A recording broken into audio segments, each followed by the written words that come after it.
सहपाठी रिया धूप में खेल रहे थे।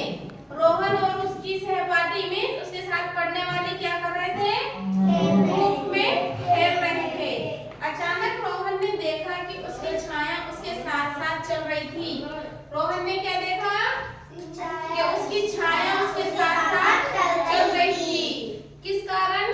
धूप की वजह से। धूप से उसको क्या मिल रहा था? प्रकाश। और प्रकाश में हमें क्या अपनी क्या दिखाई देती है? छाया। उसने उछल कर देखा तो छाया भी उछली।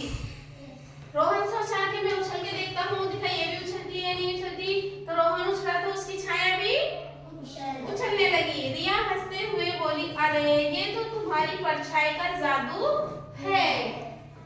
उन्हें जिज्ञासा हुई छाया कब छोटी और कब लंबी होती है। उन्होंने अपने गुरुजी से पूछा। गुरुजी मुस्कुराए और बोले, आओ इसे खुद खोजे। सभी एक सफेद कागज पर गत्ते के टुकड़ों की छाया देखने लगे। अरे जब हमने गत्ते को घुमाया तो छाया भी बदल गई। रिया चौंक गई और दूरी बदलती तो फिर छाया बदली। गुरुजी बोले, देखो छाया सिर्फ धूप में ही नहीं, रात में भी रोशनी से बनती है। रात को भी कब बनती है?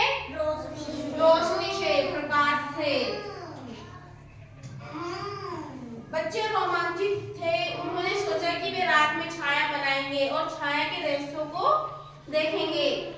सामने दिए चित्रों में हाथ के पंजे और उंगलियों से बनने वाली आकृतियां दिखाई गई है। क्या आपने कभी ऐसा करके देखा है? देखा है आपने रात को कभी भी?